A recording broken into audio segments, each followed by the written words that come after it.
अऊज़ु बिल्लाहि मिनश्शैतानिर्रजीम बिस्मिल्लाहिर्रहमानिर्रहीम अल्हम्दुलिल्लाहि रब्बिल आलमीन अस्सलातु वस्सलामु अला रसूलिल्लाह सल्लल्लाहु अलैहि वसल्लम रब्बिश्रह ली सदरी वयस्सिर ली अमरी वहलुल उक़्दतम मिन लिसानी यफ़क़हू क़ौली।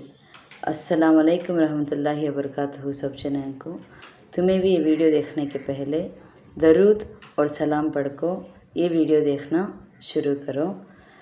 आज का 5 मिनट का मदरसा को हमें अब चलता है इस महीना मुहर्रम का 5 तारीख के बारे में इंशाअल्लाह 10 हदीस आती उसे मालूम कर लेने की कोशिश करेंगे। पहली बात इस्लामी तारीख के बारे में, हज़रत आदम अलैहिस्सलाम के बारे में। हज़रत आदम अलैहिस्सलाम वो पहले इंसान हैं जिनसे दुनिया में बसने वाले इंसानों की शुरुआत हुई है। अल्लाह ताला ने उनका मादा तैयार करने से पहले फ़रिश्तों से फरमाया, अंकरीब मैं मिट्टी से एक ऐसी मखलूक पैदा करने वाला हूँ जिसे ज़मीन में हमारे खिलाफत का शर्फ हासिल होगा। चुनाचे हज़रत आदम अलैहिस्सलाम का खामिर मिट्टी से गूंदा गया, फिर अल्लाह ताला ने उसमें रूह फूंक दी तो उसी वक्त वो ज़िंदा इंसान बन गए। उनके सामने फ़रिश्तों को सजदा करने का हुक्म दिया तो तमाम फ़रिश्ते अल्लाह ताला के हुक्म की इताअत करते हुए सजदे में गिर गए, मगर शैतान ने अपनी बड़ाई और तकब्बुर का तो घमंडी के वजह से सजदे से इनकार कर दिया और कहने लगा, मैं इससे बेहतर हूँ क्योंकि आपने मुझे आग से पैदा किया और आदम को मिट्टी से पैदा किया है। इस तरह शैतान अल्लाह के हुक्म को ना मानकर हमेशा के लिए अल्लाह की लानत का मुस्तहिक बन गया और उसी वक्त से वो हज़रत आदम अलैहिस्सलाम और उनकी औलाद का दुश्मन बन गया। दोमा क़िस्सा अल्लाह की कुदरत के बारे में, ज़मीन और उसकी पैदावार के बारे में। अल्लाह ताला ने इतनी बड़ी ज़मीन को इंसानों के बसने के लिए बनाया और उस पर भारी पहाड़ों को खड़ा करके हिलने से महफूज कर दिया। फिर उस पर पेड़ पौधे जानदार मुख्तलिफ़ किस्म के तो अलग अलग किस्म के फल फूल सब्जियां और खाने की चीज़ें पैदा फरमाई। ज़मीन पर घर बनाने और उसको खोद कर पानी निकालने के लिए नरम बना दिया। अल्लाह ही ने इस ज़मीन को हमारे चलने फिरने और ज़रूरतों को पूरा करने के काबिल बनाया। गरज ये कि अल्लाह ताला की कुदरत का करिश्मा है कि उसने एक ही ज़मीन से इंसानों और हैवानों की अलग अलग ज़रूरियत को पूरा किया। 3वां क़िस्सा एक फ़र्ज़ के बारे में, नमाज फ़जर अदा करने पर हिफाजत का ज़िम्मा। रसूलुल्लाह सल्लल्लाहु अलैहि वसल्लम ने फरमाया, जिसने सुबह यानी फ़जर की नमाज अदा की वो अल्लाह की हिफाजत में है। सही मुस्लिम हदीस में 1525 जुंदुब बिन अब्दुल्ला रदियल्लाहु अन्हु के रेफरेंस में से।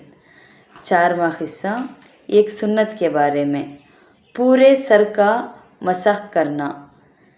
हज़रत मिक़दाम बिन मादी कराब रदियल्लाहु अन्हु बयान करते हैं कि मैंने रसूलुल्लाह सल्लल्लाहु अलैहि वसल्लम को वुज़ू फरमाते हुए देखा। जब सर का मसह पर पहुँचे तो अपनी हथेली को सर के अगले हिस्से पर रखा और गुजारते हुए गुद्दी का तो गर्दन के पीछे के हिस्से तक गई, फिर यहाँ से लौटते वहाँ तक जहाँ से शुरू किया था, यानी फिर गुद्दी की तरफ से मशा करते हुए पिशानी की तरफ हाथ को लाए। अबू दाऊद 122 के रेफरेंस में से। इसमें क्या खुलासा करती हैं तो वज़ू में गर्दन और कानों का मसा करना भी सुन्नत है। पांचवा क़िस्सा एक अहम अमल की फ़जीलत के बारे में, नमाज के बाद की तस्बीह के बारे में।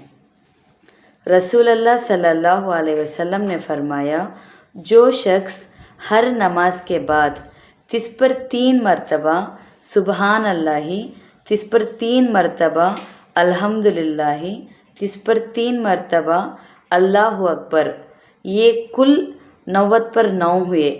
100 की तादाद को पूरा करने के लिए एक मरतबा ला इलाहा इल्लल्लाहु वहदहु ला शरीक लहु लहुल मुल्कु वलहुल हम्दु वहुवल अला कुल्ली शैइन क़दीर पड़ेगा तो उसके गुनाह माफ़ हो जाएंगे, चाहे समुंदर के जाग के बराबर हो।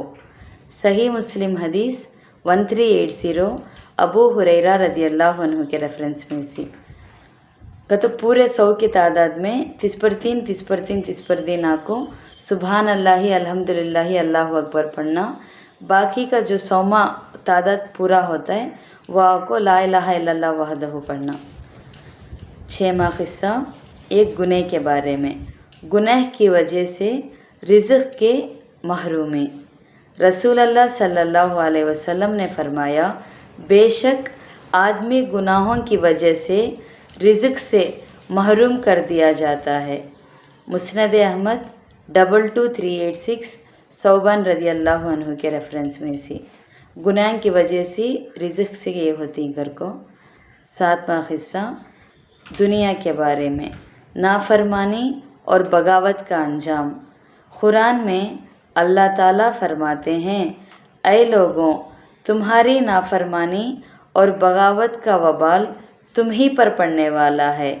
दुनिया की ज़िंदगी के सामान से थोड़ा फ़ायदा उठा लो, फिर तुमको हमारी तरफ वापस आना है तो हम उन सब कामों की हकीकत से तुमको आगाह कर देंगे जो तुम दुनिया में किया करते थे। सूरे यूनुस में 20 पर 3 आयत में है सबात। 8वां क़िस्सा आखिरत के बारे में, जहन्नम में हमेशा का अज़ाब। कुरान में अल्लाह ताला फरमाते हैं, बिलासुबह जिन लोगों ने हमारी आयत और अहकाम का इनकार किया, अनकरीब हम उनको आग में दाखिल करेंगे।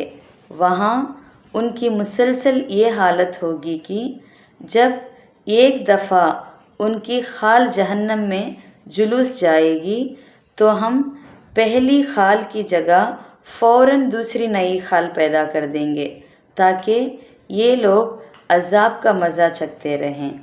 सूरे निसा में 50 पर 6वां आयत में है जहन्नम के अज़ाब के बारे में ये। 9वां क़िस्सा तिब्बे नबवी से इलाज, दिमाग की कमज़ोरी का इलाज। रसूल अल्लाह सल्लल्लाहु अलैहि वसल्लम ने फरमाया, 2 कड़वी चीज़ों में किस कदर शिफा है, पहला गेकवार, दूसरा एलवा और राई में। गेकवार का तो एलोवेरा बोलती नहीं उसे, और दूसरी राया में गते। सुन्नने कुबरा बैहाक़ी 20062 खैस बिन राफ़ी अश्शई अलैहि रहमतुल्लाह की रेफरेंस में से। इसमें क्या फ़ायदा है कि तो राई का तेल दिमाग को क़ुव्वत बख्शता है, मालिश करने से जिस्म में चुस्ती पैदा करता है। 10वें बात कुरान की नसीहत के बारे में, अल्लाह के रास्ते में माल खर्चा करो। कुरान में अल्लाह ताला फरमाते हैं, तुम लोग अल्लाह और उसके रसूल पर ईमान ले आओ और जिस माल का अल्लाह ने दूसरों के बाद तुमको मालिक बना दिया है उसमें से अल्लाह के रास्ते में खर्च करो, और जो लोग तुम में से ईमान ले आएँ और ख़र्च करें उनके लिए बड़ा सवाब है। सूरे हदीद में 7वां आयत में है से। अल्हम्दुलिल्लाह आज का 5 मिनट का मदरसा 5 मुहर्रम के बारे में बात कर लिए। इंशाअल्लाह कल 6 محرم کے بارے میں بات کریں گے۔ السلام علیکم رحمۃ اللہ وبرکاتہ۔